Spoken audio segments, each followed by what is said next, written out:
Doctor صاحب اب ایسا کیوں نہیں ہو رہا؟ دیکھیں خیال موجود ہے، تخیل موجود ہے، بلکہ آپ نے اپنی کتاب میں تعلیم کے بارے میں بھی بہت کچھ آپ نے جی، شو کیا ہے۔ تعلیم تعلیم کو کیسے بہتر کیا تعلیم جائے؟ کا یہ ہے کہ دانش صاحب یہ اسی طرح ہے جیسے شہر کا واٹر سپلائی سسٹم ہوتا ہے۔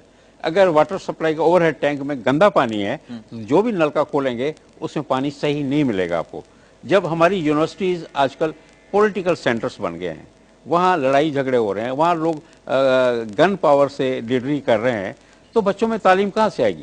ہمارے ہاں جو بچپن میں جب ہم اسکولوں میں پڑھتے تھے تو ہم ننگے سر باہر نہیں نکلتے تھے، ہمیں پتہ تھا استاد آ رہا ہے ڈاکٹر الیکشن کے ٹائم پہ۔ صاحب ظاہر ہے کہ جس طرح نئے قانون بن رہے ہوتے ہیں اور اس میں ترمیم ہو رہی ہوتی ہے اور اس میں نئی نئی تخلیقات ہو رہی ہوتی ہیں قانون میں بھی، تو اسی طرح سے اگرچہ کہ تعلیم کا سیاست سے بڑا گہرا تعلق ہے، بلکہ اس کی بنیادیں اور جڑیں موجود ہیں، لیکن کوئی ایسا قانون یا کوئی ایسا طریقہ کہ اب یونیورسٹیز سے یا کالجز سے کوئی ایجوکیشن سے سیاست کو ہٹا دیا جائے، یا تو کچھ عرصے کے لیے یا کسی اور شکل میں رکھا جائے، چونکہ وہاں پر اسٹوڈنٹ اگر ڈسٹریبیوٹ ہوگا، ڈسٹرب ہوگا، انوالو ہوگا تو کیسے پڑھے گا؟ میں سمجھتا ہوں کہ پالیٹکس میں اس کو حصہ لینے دینا چاہیے جس کو اس کی پولیٹیکل ایجوکیشن ہو۔ ہمارے ہاں کوئی ایسی یونیورسٹی یا ادارہ نہیں ہے جو پولیٹیشنز کو ٹرین کرتی ہو۔ فوج میں آپ جاتے ہیں تو ایک لیفٹیننٹ کی حیثیت سے لوگ بھرتی ہوتے ہیں اور ان کے کورسز ہوتے ہیں، ٹریننگز ہوتی ہیں، اس سے آہستہ آہستہ وہ پروموشنز ہو کر جنرل کی لیول تک چلے جاتے ہیں۔ لیکن پالیٹکس میں اگر کسی کے پاس 4 پیسے جیب میں، دوسرے دن وہ پریس کانفرنس کرتا ہے اور لیڈر بن جاتا ہے۔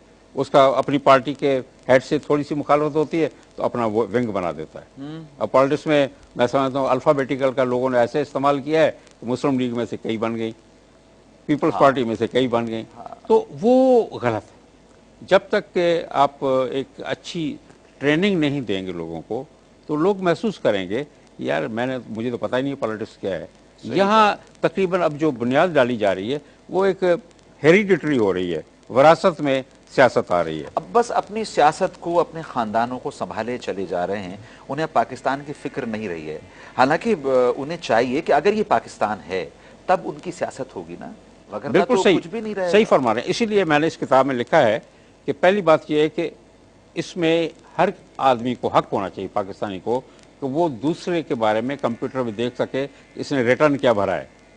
اس کی پرائیویسی کچھ نہیں ہے، یہ اس کی پبلک لائف ہے ایک لیڈر کی، تو اس میں اس کو پتہ چلے کہ اس کی لیڈر کی ٹوٹل جائیداد کیا ہے اور انہوں نے کیوں نہیں دکھائی۔ صحیح اب ہمارے بہت سارے ایسے دوست ہیں جنہوں نے لنڈن میں بھی پراپرٹی ہیں، سعودی عرب میں بھی پراپرٹی ہیں، امریکہ میں بھی پراپرٹی ہیں، پاکستان میں بھی ہیں۔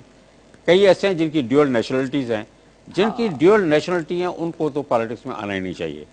پاکستان کی پالیٹکس وہی کرے جو پاکستانی ہے، جسے باہر یہیں جینا ہے، یہی مرنا ہے یا کچھ بھی کرے، نو اس کے وے۔ پاس یہ نہیں، کیونکہ جب ہم دوسرے ملک کی سٹیزن شپ لیتے ہیں تو ہم ایک ایفیڈیوٹ فائل کرتے ہیں کہ ہم اس ملک کے ساتھ سچے رہیں گے، ایمانداری سے اس کے ساتھ رہیں گے۔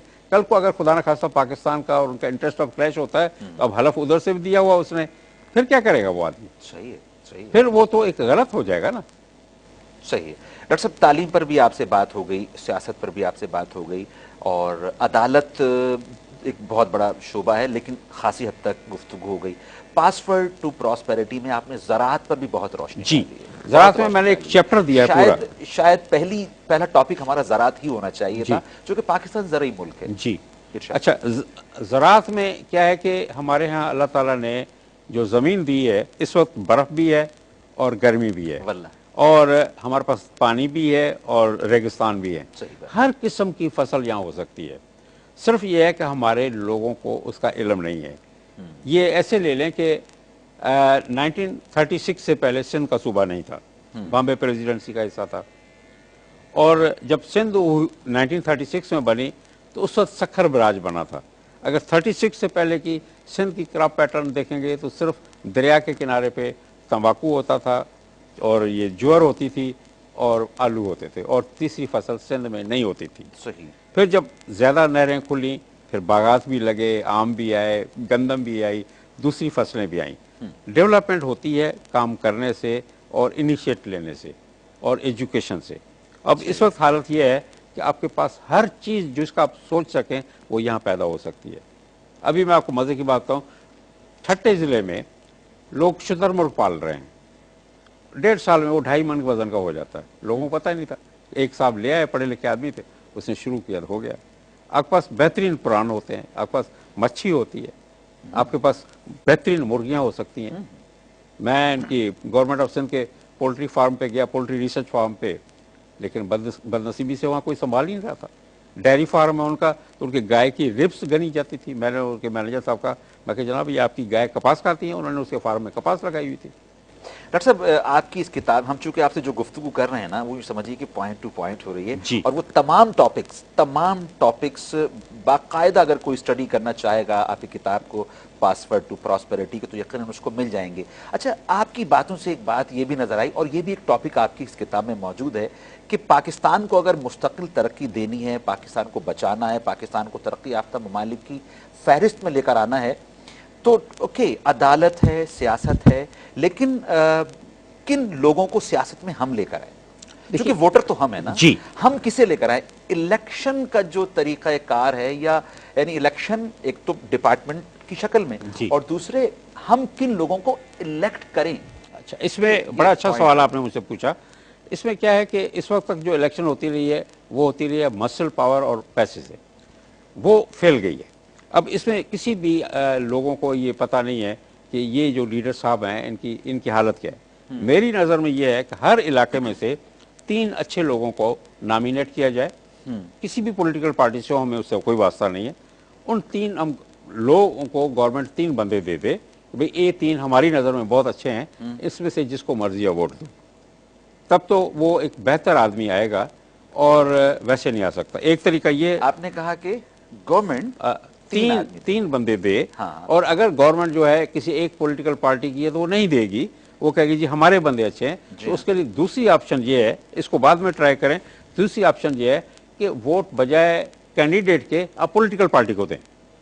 مثال کے طور پہ اس وقت 5-10 پارٹیاں الیکشن لڑ رہی ہیں، جن کو آخر میں میجارٹی ملے وہ اپنی گورنمنٹ فارم کریں، اور اپنے بندوں کو جو ان کی نظر میں اچھے بندے ہیں اس ایریا میں، ان کو چن کر وہ بھیج دیں. علاقے کی پھر ہونی چاہیے کتنا اس کا ایریا ہو، یہ ان کی ذمہ واری ہے، ہو. ان کی ذمہ واری ہے. مثال کے طور پہ ہمیں جو ہے 350 ممبر اسمبلی کے چننے ہیں، جی ہاں. تو پارٹیوں نے نام دے دیے، لوگوں نے ووٹ ڈال دیا. کسی نے مسلم لیگ کا ڈالا، کسی نے پیپلز پارٹی کا ڈالا، کسی نے عوامی لیگ کا ڈالا، کسی نے MQM کا ڈالا. وہ جو نظام ابھی رائج ہے، بلدیاتی نظام جو ہے، جو کہ ایک مرتبہ گیا، پھر آیا، پھر گیا، پھر آیا، اور پھر آیا، تو یہ وہی نظام نہیں ہے جو آپ سوچ رہے ہیں، یا اس میں بھی چینج ہونا اس میں بہتری آ سکتی ہے.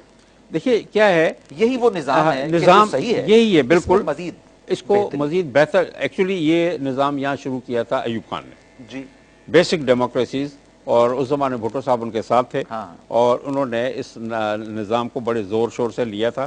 اور جو الیکٹر ووٹر تھا وہ بیسک ڈیموکریٹ تھا پریزیڈنٹ کے لیے. جی ہاں. اور پھر کیا ہوا کہ جب وہ ان کی ختم ہوئی، اس کے بعد جو گورنمنٹ آئی انہوں نے کہا کہ نہیں، یہ اڈلٹ فرینچائز پورے ان کے ووٹ جو ہے کانسٹیٹوئنسی کے 3 لاکھ ہیں، 4 لاکھ ہیں، وہ بندہ الیکٹ کریں. صحیح. تو اس سے میری نظر میں یہ ہے کہ جو لوکل ایریا کا جو ایک ریپرزنٹیٹو ہے، وہ اس کو وہاں کے لوگوں نے اس کو چن کر نمائندہ کیا ہے. ایسے نمائندے 50-60 مل کر اپنے علاقے کا MP اگر الیکٹ کرتے ہیں، وہ زیادہ بہتر ہے بجائے اس کے کہ 3 لاکھ بندے جا کے الیکشن میں ووٹ دیں. صحیح بات. تو ایک تو یہ ہوگا، اور دوسرا یہ ہوگا کہ یہ جو اتنے لڑائی جھگڑے الیکشن پولنگ اسٹیشنز پہ ہوتے ہیں، جو آپ کو تقریباً آدھے پولنگ اسٹیشن حساس دکھائے جاتے ہیں، اور وہاں آرمی بھی کھڑی کی جاتی ہے، پولیس بھی کھڑی کی جاتی ہے، اس کے باوجود لڑائیاں ہوتی ہیں، فائرنگ ہوتی ہیں، وہ نہیں ہوں گی. تخلیق کار ہیں. آپ نے اپنی کتاب پاسورڈ ٹو پراسپیرٹی جو کہ 1200 روپے کی کتاب، اور آپ نے کہا ہے کہ 10 لاکھ کتابیں، نہیں 10 لاکھ روپے کی کتاب ہے. تو ابھی میں 9 تاریخ کو کراچی میں، لاہور میں 9 سپٹمبر کو all Pakistan supreme court bar council کا اجلاس ہو رہا ہے. ان کو سب کو میری خواہش ہے کہ ایک ایک کتاب میں کمپلیمنٹری دے دوں، تاکہ وہ میرے بھائی لوگ پڑھیں اور اس پہ عمل کرنے کی کوشش کریں. صحیح بات. اللہ کرے کہ ان میں سے کوئی ایسا ہو جو ہمارے لیے کچھ کر سکے. صحیح بات ہے. اچھا، آپ کی جو پہلی کتاب ہے، جی، پاکستان دی فورٹریس آف اسلام، جی یہ کتاب بھی بڑے کام کی ہے. یہ کب؟ یہ میں نے 88 میں چھوٹی سی کتاب لکھی تھی. میں امریکہ جا رہا تھا، تو اس زمانے میں نے کہا جی یہ کتاب چھوٹی سی میں لکھ دیتا ہوں، اس کو پڑھیں مہربانی کر کے. ہم دوسرے کسی کی برائی نہ کریں، کسی کو برا نہ کہیں، اپنے گریباں میں منہ ڈالیں، اور کنسٹرکٹیو کام کریں، بردرہڈ پیدا کریں. پاکستان نزول قرآن کی رات کو بنا تھا. یہ اللہ تعالیٰ کی طرف سے مسلمانوں کے لیے ایک بہت بڑا تحفہ ہے، اور اس تحفے میں